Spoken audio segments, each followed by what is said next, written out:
Vous voyez ce beau public, ce beau monde, venu donc témoigner cet événement. Ça n'arrive pas souvent dans la vie d'une nation. Le Sénégal, désormais, fait partie des 15 pays qui ont remporté ce trophée. Et on ne le dira jamais assez. Le Sénégal, premier pays africain au ranking FIFA, qui jouait contre l'équipe la plus capée avec 7 titres. Le Sénégal vient d'entrer dans l'histoire. Je rappelle que l'Égypte a 7 titres. Après l'Égypte, c'est le Cameroun qui vient en deuxième position avec 5 titres. Après le Cameroun, c'est le Ghana qui vient avec 4 titres. Ensuite, vient le Nigeria avec 3 titres. Et ensuite, descendent ces équipes qui ont gagné 2 titres, dont la Côte d'Ivoire. Le Sénégal vient de remporter pour la première fois de son histoire, pour l'histoire de son football depuis 1963, depuis 1965, le Sénégal vient d'entrer dans l'histoire. C'est pas parce que le Sénégal n'avait pas de grands footballeurs. C'est pas parce que le Sénégal n'était pas un pays de football. Le Sénégal a eu de grands footballeurs. Mais comme on le disait, et on le dira jamais assez, c'est peut-être que ces générations n'ont pas eu la chance que ces garçons ont eu. Quand on prend les générations de 1960, quand on avait les générations de... Quand on avait...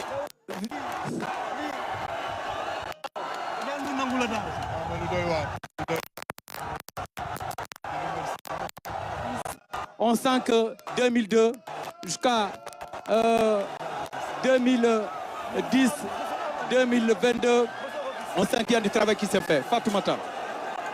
Donc Pape Madi jëlaat wax ji rek indiwaat ko ci li nga xam ne mooy sunu kàllaama Ibrahima Diédhiou nag mi ngi jéem a dugg pour rek ñu dégg li muy wax. Personnellement am na loo dund si CAN bi. Personnellement am na looy sentir. Personnellement il y a quelque chose que tu dégages aux Sénégalais. Ce que tu as dans le fond du cœur. kanam tuuti pour mën a dégg nag lan la bëgg a waxante ak Aliou Cissé ndax xam naa moom li mu gis rek mooy mbooloo mu takku mi nga xam ni moo tax ba car bi soreegul la nga xam ni rek mooy aéroport militaire bu Léopold Sédar Senghor ndax nag foofu la ñu jóge war a ñëw fi nga xam ne rek mooy VDN. Allez, voici le peuple des Lions. Voici les Sénégalais, plus que jamais fiers de leur drapeau national. Sénégal Sénégalu gaynde yi, Sénégalu teranga, Sénégalu ndam. Ouverture amat na ñu jël les agents professionnels. Les gens sont partout, dans les toits, partout sur les toits, partout. xoolal li. donc oui doguma la de mais xoolal li. non man effectivement xoolal maa ngi jógee bi nga may woo maa ngi jógee université di ñëw mais li nekk diggante université ñëw fii mun naa ne moo ëpp sax li nekk diggante aéroport. parce que je sais même pas, j'étais dans ma chambre, je les ai entendus chanter, je suis sorti et je chantais comme tout le monde parce que c'était la fête et là c'est un truc de fou. Et quand tu vois ces jeunes-là qui vous admirent, qui vous accompagnent, qu'est-ce que vous avez envie de leur dire? Bah, là, je suis tellement euphorique, c'est tellement un truc de fou, j'ai jamais vu ça de ma vie. Et j'ai envie de leur dire que ça fait des années qu'on attendait ça.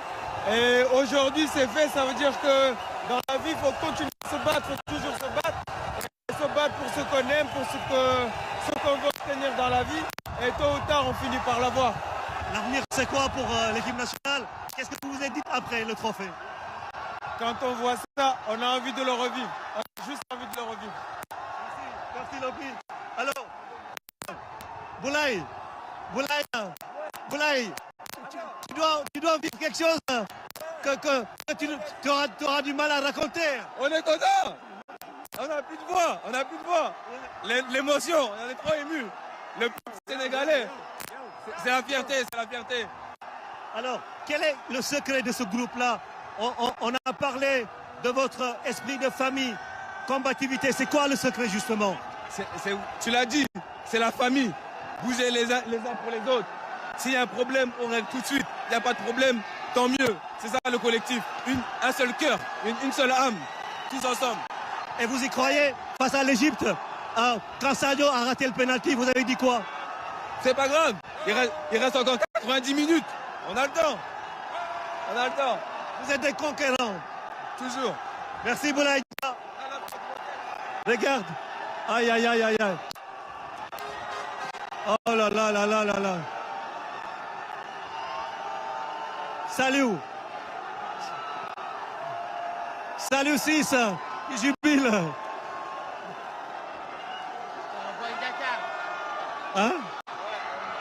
Et c'est tout le football sénégalais aujourd'hui qui est à l'honneur de Jules François Bocandé, Jules Jean-François Bertrand et Ismaël Assar en direct sur la RTS. Ismaël Assar.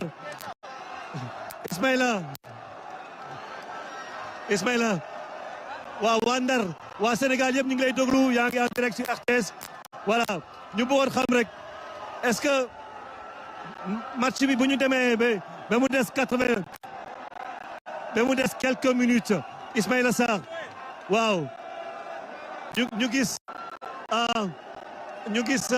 benn instant yow ak Cheikhou ñu remplacer leen mais lan ngeen waxante woon seen biir avant match bi.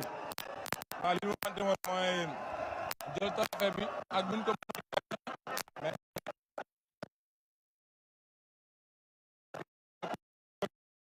Comme vous le voyez, Ibrahima Diédhiou qui est en train de vivre l'événement du côté bien sûr de l'itinéraire menant au palais, excusez-moi. Oui. C'est des grands moments. On vous l'avait dit, ça va être difficile aujourd'hui pour que le convoi des Lions puisse aller rapidement. C'est vrai, ces garçons avaient soif de voir ce trophée arriver à Dakar. Ces garçons plutôt veulent prendre date avec l'histoire. Ces garçons veulent vivre ces moments inoubliables, ces moments qui vont entrer dans l'histoire. Vous les voyez, ils ont 14 ans, ils ont 10 ans, ils ont 8 ans. ne pouvoir opposition boolaatal xool problème mu Sénégalais yi. waaw nuñ koy résoudre. ndax bu ëllëgee si bon dugal. c'est une leçon de vie. c'est cadre laa waxee. C'est une leçon qui a été administrée. Voilà, merci beaucoup président. Une leçon de vie. oui defe naa ne am na solo sant yàlla bu baax. waaw sant yàlla. alhamdulilah. Du côté de la VDN, ils sont du côté de l'université Cheikh Anta Diop pour attendre l'arrivée des Lions. Fatoumata mu doon lu rafet mu doon benn histoire entre le football et le peuple sénégalais. waaw mu mel ni nag histoire boo xam ne la Madi dafa yàgg histoire mbëggeel bu yàgg diggante football ak peuple sénégalais parce que nag sénégalais yi saa yoo waxee dafa mel ni sport bi gën a dund seen xol mooy football parce que même sax boo demee ci ligue professionnelle bi loolu ngeen di gis suñu ginnaaw mu mel ni ñu ni tam si ginnaaw fii ay gaynde ñu ngi ci ginnaaw donc di supporter ñi nga xam ne rek ñoo nekk si kaw kaar bi nekk ci benn procession bu yéex a yéex ndax askan wi lu ñu génn rek pour doonu tàkkatagal ñi nga xam ni ñoom ñooy gaynde Sénégal yi ñëw daal di indi ndam yaa ngi ko doon wax sànq mu mel ni ci biir public bi sax mën nañu jàpp ne dinañ am xëy na ay futur